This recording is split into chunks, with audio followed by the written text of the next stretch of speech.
चंद्रयान-3 ने समय से पहले ऑन किए लैंडिंग सेंसर। इसका मतलब ये दोस्तों कि चंद्रयान-3 पूरी तरीके से तैयार है लैंडिंग करने के लिए,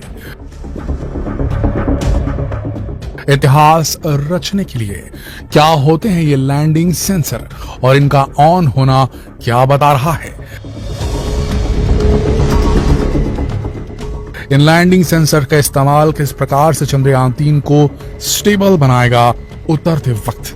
क्या इन लैंडिंग सेंसर्स की काट है रूस के लूना 25 के पास? क्या लूना 25 भी इतने ही बेहतरीन लैंडिंग सेंसर से लैस है या नहीं? कौन बेहतर तरीके से सॉफ्ट लैंड करेगा चंद्रमा के सरफेस पर? क्या लूना 25 क्रैश कर जाएगा और चंद्रयान-3 सॉफ्टली लैंड कर जाएगा, या फिर लूना 25 और चंद्रयान-3 दोनों साथ साथ सॉफ्ट लैंड करके इतिहास रचने वाले हैं? आइए जानते हैं इस वीडियो में कि कैसे इसरो द्रुत गति से चंद्रयान-3 को उतारने में लगा हुआ है और कामयाबी के बेहद करीब पहुंच चुका है चंद्रयान-3।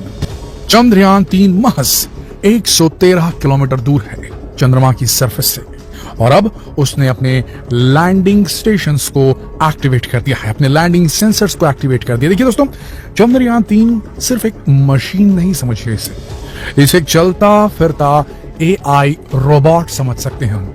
जी हाँ, आर्टिफिशियल इंटेलिजेंस से लैस, बेहद कॉम्प्लेक्स एल्गोरिदम से लैस एक ऐसा रोबोट जिसके पास अपने एनवायरनमेंट को समझने की काबिलियत है, जो अपनी पोजीशन स्पेस में समझ सकता है कि वो कहां है, किस गति से चल रहा है, उसे कहां जाना है और अपने जाने की जगह को खुद वो खोज सकता है।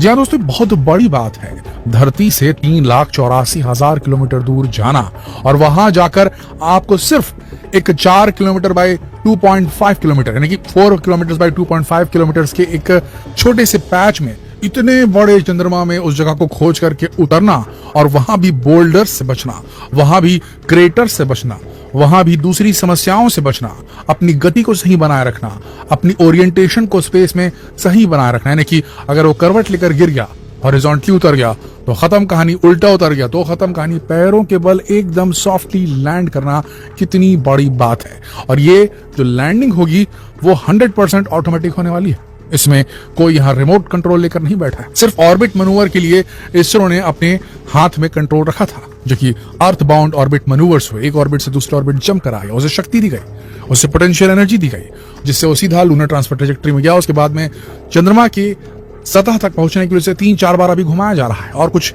12 भी टर्न मारेगा और उसके बाद वो नीचे उतरेगा। तो उस समय तक के कंट्रोल जो था वो इस ट्रैक के पास था, यानी कि इसरो की ट्रैकिंग टेलीमेट्री कमांड सेंटर, उसके पास कंट्रोल था। लेकिन अब जब वो लैंडिंग शुरू करेगा तो सारी चीजें चंद्रयान-3 पर ही निर्भर रहेंगी। उसे ही देखना है, उसे ही समझना है और उसे ही डिसीजन लेकर के धीरे धीरे उतरना है। उसमें कोई मदद इसरो उसकी नहीं कर सकता, क्योंकि वो एक ऐसा इलाका है जहां डायरेक्ट सिग्नल भेज पाना बेहद मुश्किल काम है। अगर इसमें पायलट बैठा होता, अगर ये मैन्ड मिशन होता, तो उसमें पायलट बैठ करके एक मैप के हिसाब से देखते हुए अपना लैंडिंग करवा सकता था। लेकिन यहाँ पर बात हो रही है कैसे रोबोट की, जिसके दिमाग को ट्रेन किया गया, जिसके कंप्यूटर्स को, जिसके एल्गोरिदम्स को ट्रेन किया गया है कि कैसे उतरना है। तो अब दोस्तों देखिए, हम ये समझ चुके हैं कि इस रोबोटिक डिवाइस, इस चंद्रयान-3 के अंदर एक ब्रेन है, जिसके अंदर काफी सारे लॉजिक मॉड्यूल्स फीड हैं, एल्गोरिदम डले हुए हैं, काफी तेज कंप्यूटर। लेकिन इसे अपने आसपास के वातावरण को समझने में, भाई ये किस गति से चल रहा है, ये कहां है, भी चंद्रमा की सरफेस के कितनी हाइट पर है, चंद्रमा की सरफेस की कौन सी जगह पे इसे उतरना है, इसे ये कैसे सेंस करेगा। अगर इंसान होता तो उसकी आंखें होती, उसकी इंद्रियां होती, लेकिन इसके पास तो इंद्रियां है नहीं। ऐसा नहीं है दोस्तों, इसके पास मैकेनिकल इंद्रियां मौजूद है, इसके पास आंखें हैं, इसके कैमरों के माध्यम से। जी हाँ दोस्तों, पिछले वीडियो में हमने आपको बताया किस प्रकार से जो है तस्वीरें खींचकर भेज रहा है। तो जो तस्वीरें जिन कैमरों से खींचकर भेज रहा है चंद्रयान-3, उनका डुअल यूज है। एक तो उस जगह की फोटोग्राफी करना, वहां का डॉक्यूमेंटेशन करना कि वो जगह कैसी दिखती है, क्या क्या है वहां पर, साथ में लैंडिंग में हेल्प करना।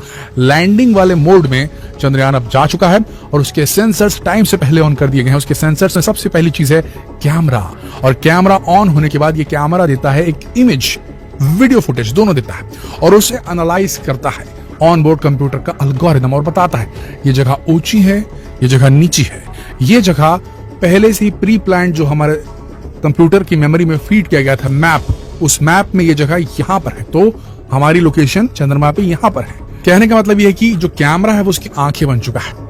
दूसरी चीज, अब इसमें अलग अलग किस्म के सेंसर्स डाले गए हैं, जैसे कि रेडियो अल्टीमीटर्स होते हैं जो किस हाइट पे चल रहा है चंद्रयान, उसे चंद्रयान के ऑनबोर्ड कंप्यूटर से किस डेटा को पहुंचाते हैं।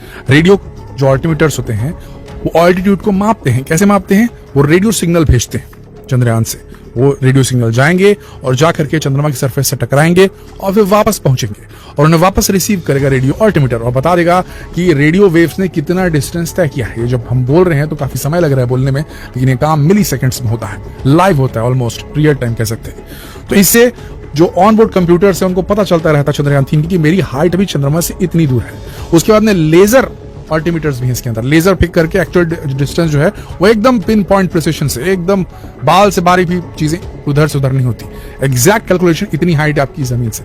अब ये सब होने के बाद वो पूरा जो इलाका पूरा स्कैन करता है, कंप्लीट वो इलाका, और उस इलाके का एक 3D मैप जो है उसके दिमाग में, उसके AI वाले दिमाग में चला जाता है और 3D मैप से वो समझ जाता है ये पहाड़ी है, यहाँ एक क्रेटर है तो इससे बचना है, यहाँ जाना है समतल जगह पे और वहां उतरना है।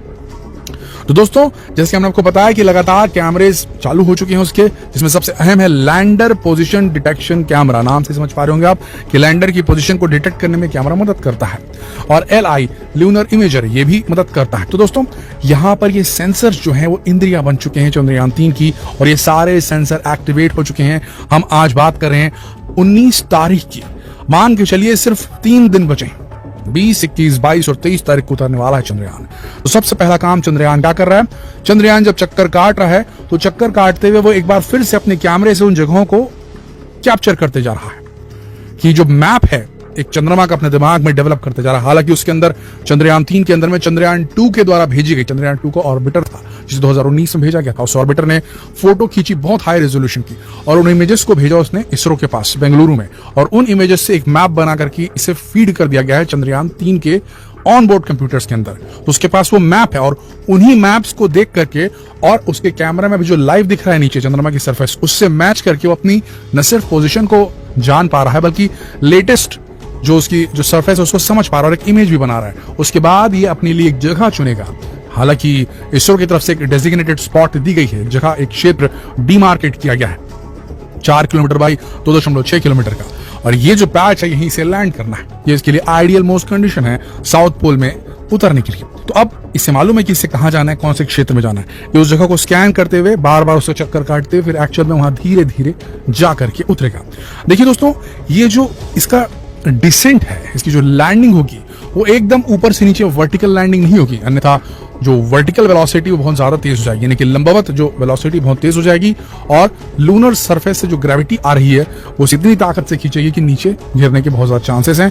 कंट्रोल नहीं कर पाएंगे जो थ्रस्टर्स उसके अंदर लगे हुए हैं चंद्रयान 3 के अंदर। तो इसीलिए आपको बता रहे हैं ये दोनों लैंडर जो है लूनर 25 भी और चंद्रयान 3 भी, और कोई भी लैंडर जिसे उतरना है वो गोल चक्कर काटता है। तो समझ लीजिए वो एक स्लोप में नीचे उतर रहा है। आपने देखा है कि एरोप्लेन जो है वो सीधा ऊपर से सीधा नीचे नहीं उतरता, वो एक पर्टिकुलर एक स्लोप बनाते हुए नीचे लैंड करता है। पहले हाइट ज्यादा रहती है, फिर हाइट कम होती जाती है, क्या वो आगे बढ़ते जा रहा है, हाइट कम होती जा रही है, आगे बढ़ते जा रहा है, हाइट कम होती जा रही है, आगे बढ़ता जा रहा है, फिर वो नीचे उतरता है। तो ये एक जो प्रोसेस है स्लोप से नीचे उतरना, ये स्लोप में नीचे उतरेगा चंद्रयान 3, और स्लोप में नीचे उतरते वक्त इसे अपने थ्रस्टर्स को ध्यान से ऑन और ऑफ करना होगा और अपनी ओरिएंटेशन को, अपने पिच को, अपने रोल को, अपने एटीट्यूड को सटीक रखना होगा। अगर उसके एंगल में जरा सी भी गड़बड़ी आई, क्योंकि ये एक यान स्पेस क्राफ्ट है, कोई एरोडायनामिक ये कोई प्लेन नहीं है, एक ये अलग किस्म का इसका पूरा एक स्ट्रक्चर है, तो इसे अपने एंगल को सही रखना है स्पेस में, और सही रखते हुए इसे अपने गंतव्य तक एक पर्टिकुलर एंगल में नीचे उतरना है। जब ये शुरुआत करेगा तो ये हॉरिजॉन्टल रहेगा जो लूनर सरफेस है उसके, फिर हॉरिजॉन्टल से धीरे धीरे धीरे धीरे नीचे उतरते उतरते वर्टिकल फॉर्मेट में आएगा। वर्टिकल फॉर्मेट में आने के बाद पैरों के बल पे इसे नीचे उतरना है। तो प्लान जो है लैंडिंग का कुछ इस प्रकार का है कि लैंडिंग के लिए चंद्रयान जो है वो 30 किलोमीटर की हाइट से लैंडिंग करने की शुरुआत करेगा, जबकि अगर बात करें हम लूनर 25 की तो वह 18 किलोमीटर की हाइट से नीचे उतरने की कोशिश करेगा। ऑर्बिट की बात करें तो चंद्रयान 3 जो है वो 100/30 किलोमीटर की ऑर्बिट से नीचे उतरना शुरू करेगा, जबकि जो लूनर 25 है उसकी ऑर्बिट बहुत कम है, वो मान के चलिए कि वो 119 से 100 किलोमीटर से लेकर के 18 किलोमीटर से 12 किलोमीटर की हाइट से वो नीचे उतरना शुरू करेगा। और वहां जब वो नीचे उतरना शुरू करेगा तो सबसे बड़ी बात आपको बता दें, उसमें कुछ कुछ चीजें हैं और कुछ कुछ चीजें नहीं है। जैसे कि जो रशियन लूना 25 है उसमें 2 थ्रस्ट मोड उन्होंने सेट करके भेजे हैं। और ये थ्रस्ट मोड पहले हाई थ्रस्ट है फिर लो थ्रस्ट है। जब वो हाइट पे रहेगा 18 किलोमीटर की और उसके बाद वो नीचे आएगा तो 700 मीटर तक के आते आते उसका हाई थ्रस्ट मोड चलेगा। और 700 मीटर की हाइट पे आने के बाद वो अपना लोकेशन का चयन करेगा और उसके बाद लो थ्रस्ट मोड करते हुए धीरे धीरे नीचे उतरेगा। जबकि चंद्रयान की बात करें तो चंद्रयान का लैंडिंग प्रोसीजर थोड़ा कॉम्प्लेक्स है। वो 30 किलोमीटर की हाइट से 7 से 8 किलोमीटर की हाइट तक जो है पावर्ड ब्रेकिंग फेस में होगा और धीरे धीरे धीरे अपने ओरिएंटेशन को हॉरिजॉन्टल से वर्टिकल करते हुए 7 से 8 किलोमीटर तक आएगा। 8 किलोमीटर की हाइट पे उसकी स्पीड को बेहद कम किया जाएगा और 8 किलोमीटर की हाइट से उसका कैमरा कोस्टिंग फेस शुरू हो जाएगा। जो कैमरे उसके हैं वो जगह देखना शुरू कर देंगे कि हमें कहां उतरना है और बेहतरीन जगह कौन सी रहेगी उतरने के लिए, उसे जज करना शुरू करेंगे।